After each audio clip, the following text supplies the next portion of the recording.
L'événement le plus important, le plus grand, c'est quoi? C'est le Glory ou le One? Alors, le Glory, c'est plus kickboxing. Ah, ouais, Ouais, pour moi, l'événement qui monte vraiment, c'est le One. le One. Ouais, Ok. après, le One, c'est vraiment très spectacle. Alors, ils ont, Moi, franchement, je trouve impressionnant. Ils font des petits gants et des oui. combats de boxe. Alors ça, c'est ce qui est bien et pas bien. Alors, c'est vraiment bien pour le spectacle. Et c'est ça qui est un petit peu dommage à l'heure actuelle, c'est qu'ils pensent plus trop à la santé Ah ouais, non, ça, des À la combattants. c'est pour ça. protection des Oui, athlètes. parce qu'au fait, le problème Mais c'est d'avoir pour les ça que j'ai petits... dit que j'ai trouvé impressionnant parce que déjà pour le MMA avec les petits gants, c'est quelque chose. Là, la partie sol, la partie lutte, donc on a moins de coups, mais faire un combat en boxe là avec les petits gants, ça c'est. Oui, il y c'est- a beaucoup de chaos d'ailleurs. Mais le problème qui se passe avec avec les combattants, c'est qu'ils se cassent beaucoup les mains, les pouces et les Mhm. mains. Ok. Parce que même quand on a les gants, souvent si c'est Bah ouais, ouvert ouais. comme ça sur un Ouais. crochet, on se casse Mhm. facilement. Et avec les petits gants, même en MMA et tout, il faut Mhm. faire attention. Et là, on a beaucoup plus de frappes. Donc des fois, on est fatigué. Des fois, il suffit qu'on tape la partie haute du crâne comme ça. Il y a beaucoup de dommages au niveau des mains. Donc ça, c'est clair que c'est spectacle, mais les gens, malheureusement, ils pensent pas à ce côté-là du combattant. Ouais. Après, la chose qui est un petit peu dommage, c'est aussi alors moi j'adore le One parce que je trouve justement ça Ce spectacle, redonore, hein, c'est spectaculaire, on dort pas, les mecs qui sont là pendant 3 minutes, c'est impressionnant, ils y vont, Mhm. c'est voilà. Après, normalement en Thaïlande il y a des codes précis. Ça veut dire qu'en Thaïlande les gens ils gagnent leur vie vraiment en faisant du combat ouais. et bah, au fait si moi je me blesse, eh ben je peux pas combattre. Juste. J'ai pas d'argent. Et J'ai vous pas pouvez pas d'argent, gagner. ma famille n'a pas d'argent, etc. Donc normalement en Thaïlande, jusqu'au One à peu près, on met les coudes. Si moi je te mets pas de coudes, on met pas de coudes. Parce que je sais que si je te mets des coudes, je vais t'ouvrir. Mhm. Donc si je vais t'ouvrir, suivant comment tu es Ouais. ouvert, dans un mois tu combats pas. Parce qu'il y a les points de Mhm. suture, etc.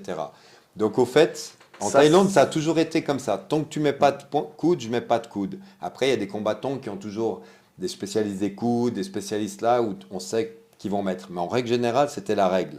Donc des fois, souvent on voyait plusieurs combats, c'était allé au Lompini comme ça, il y avait zéro coude. Et dès que moi je te mettais un coude, ça veut dire on ouvre la guerre et on y va et on Là, se c'est met des parti. coudes. Tandis que maintenant, One, ils ont des primes pour les KO, ils ont des primes Ah ouais, pour donc ça et ça. oui. Alors voilà, et les Ah, promoteurs leur disent il faut y aller, il faut le ah ouais. spectacle. Et les gens, ils y vont. Alors c'est super parce que ça donne vraiment Ah, une... pour le public, Pour le public, pour le c'est show, c'est. super. Ouais. Mais Pour bon. les combattants, non. Et Je pense pour voilà. les combattants, les carrières, elles vont être très courtes et ils Mhm. vont avoir des Sûrement, très hein. grosses séquelles. Ouais, ça c'est. Chose à notre époque, on avait moins. Et ça, c'est fou et c'est très dommage quand tu dis qu'un combattant qui vit de ça, s'il est blessé, il ne combat pas, il n'a pas d'argent. MMA, c'est pareil. Et avec Oui, tout le progrès qu'il y a eu, quand je pense qu'il n'a pas un plan pour les combattants pro, tu vois, comme un joueur de foot. Oui, Il a cassé le genou, il va rester 6 mois, mais chaque mois, son salaire, il tombe. c'est marrant que Tu tu parles vois? de ça parce que moi, je Puis, pensais que les athlètes, peut-être pas en Thaïlande et peut-être pas au kickboxing, au boxe thaï, mais je pensais que les athlètes ils étaient assurés. non, pas Enfin, du comme une tout. assurance Non, accident, non. enfin, comme Tu on... vois, le MMA, les gars, des fois, les athlètes, ils dépensent de l'argent pour se préparer pour le camp, ils payent des athlètes pour venir, les coachs, tout ça. Ok. Et si son combattant, il se blesse, c'est même pas lui. Les stars, c'est déjà une autre chose, Ouais. mais on va dire un combattant qui n'est pas encore au top niveau, donc le combat est annulé, donc il ne va pas toucher sa prime, et se préparer, dépenser de l'argent pendant 2 mois, et Il n'y a aucun fini. type d'assurance. Il y a Bah, je suis rien. en train d'apprendre ça, je savais Ouais. pas du tout, Ça, donc c'est c'est dommage, c'est intéressant. fou. non, C'est- et puis moi, ce que je trouve le pire dans tout ça, c'est que vraiment au tout début qu'il y avait la fédération suisse qui a commencé ici, quoi, quand on a commencé les combats, c'était codifié.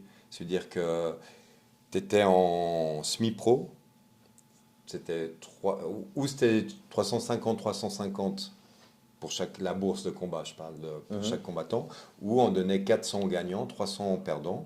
Et après, la première bourse à peu près pour les combattants pro, c'était 1000 francs. Mhm. Débutant combattant pro, c'était 1000 francs. Il fallait avoir tant de combats pour avoir 1000 francs et après, tu augmentais. Voilà. Ça, Mhm. c'était en Suisse, hein. Et c'est en quelle année, vous dites? Alors ça, c'était vraiment dans les années, il y a au moins 15-20 ans en arrière, Et quoi. tu sais à peu près, par exemple, un combattant suisse qui va faire son premier combat pro, combien il touche, il Ah, démarre un peu Ici aujourd'hui? actuellement, Ouais. je pense que ici c'est un peu, on va dire, c'est un peu comme un MMA et tout ça, c'est un peu on fait le marché comme le marchand de tapis, tu vois. Mhm. Je pense qu'il y a des combattants pros qui doivent aller dans des organisations et gagnent 200 francs et ils sont contents, quoi. Et on va leur dire, tu as de la chance d'être dans notre organisation, tu vas avoir de la visibilité, tu vas voir ci, tu vas voir ça. Et le gars, il va pour 200 francs. Et ça, je trouve, pour moi, ça me rend vraiment triste de savoir que, au fait, au lieu d'avoir, parce qu'il y a 15-20 ans, Ouais. 1000 francs, c'était pas grand-chose, mais c'était énorme par rapport à que 1000 francs maintenant, tu vois. Et puis, je trouve ça vraiment dingue qu'à l'heure actuelle, les- il y a tellement, au fait, de combattants actuellement, il Mhm. y a tellement de pros qui sortent de je sais pas où, de ceintures qu'on sort de je sais pas où, qu'il y a une dévalorisation des gens. Et moi, par exemple, moi j'ai eu un combattant de chez moi, par On dit exemple. ça un peu au marché de MMA, on dit un peu qu'il est prostitué, on va dire comme ça. Exactement, C'est c'est ça, ça, malheureusement. c'est ça. C'est le mot. Non, c'est ça. Après c'est ça. Après, les gens ils disent, ouais, mais si tu combats à mon événement, derrière tu peux avoir ça. Alors Mhm. le gars il se dit, bon, peut-être Et ça. puis, la victime pour de vrai, c'est les combattants. La victime, c'est les Parce combattants. qu'ils n'ont pas vraiment le choix, c'est ça ou rien. Donc après, il va toucher 200 balles, mais peut-être s'il met un joli KO, ça donne la visibilité, peut-être qu'il peut aller plus loin. Il n'a Voilà. pas vraiment le choix. Il n'a pas vraiment le choix. C'est dommage. Et ouais, c'est vraiment très dommage. Et je trouve ça triste qu'actuellement on soit dans des zones comme ça. Et par exemple, moi, j'avais un combattant qui a été champion du monde. Donc lui, il a gagné. Alors, moi, j'ai eu deux combattants qui ont gagné les ceintures en Thaïlande. On va dire que je suis le seul club en Suisse à avoir eu ça. Un, il l'a gagné au Raja, qui est Alex, que tu as connu. Karl, il l'a gagné à l'anniversaire de la reine. Alors, Karl, il a été champion du monde, etc. Et il avait arrêté sa carrière suite à sa ceinture. Et 3 ans après, on m'appelle pour une grosse organisation. Les mecs, ils m'appellent, ils me disent, En Suisse. c'était en France, En France. une organisation en France.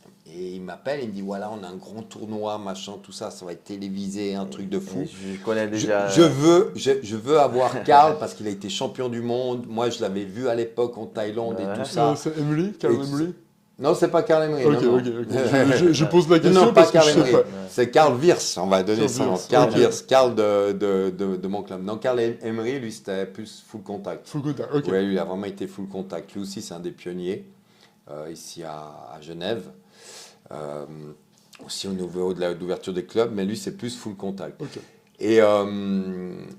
Donc, je lui dis, il me dit ça, puis moi, je lui dis, bah T'as écoute. vendu. Il m'a vendu le truc, voilà. je Après, connais. moi, je l'appelle, je lui dis, écoute, lui s'entraînait toujours, mais pour le plaisir. Je lui dis, écoute, ça te dirait de refaire un fight et tout, t'es pas trop vieux et tout, juste pour le fun, ça passe à la télé, un gros truc. Puis il me dit, ouais, écoute, moi, ça me dirait bien de faire encore un gros truc comme ça, de faire vraiment encore une préparation et tout ça et tout.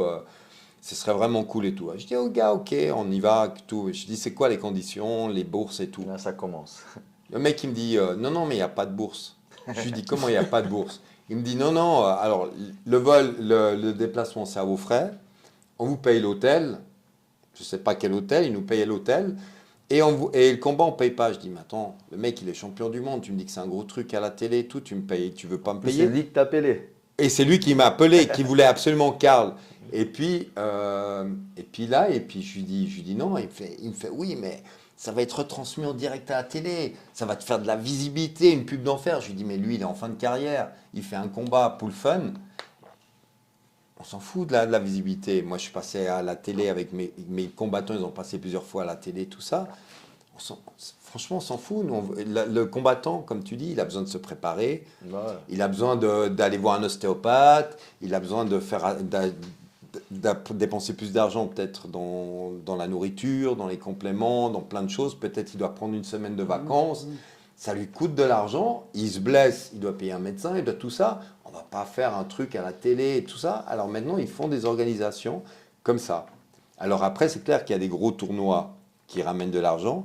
Mais je pense que c'est la même chose que l'UFC et tout ça. C'est vraiment les mecs qui sont au top, qui gagnent plein d'argent.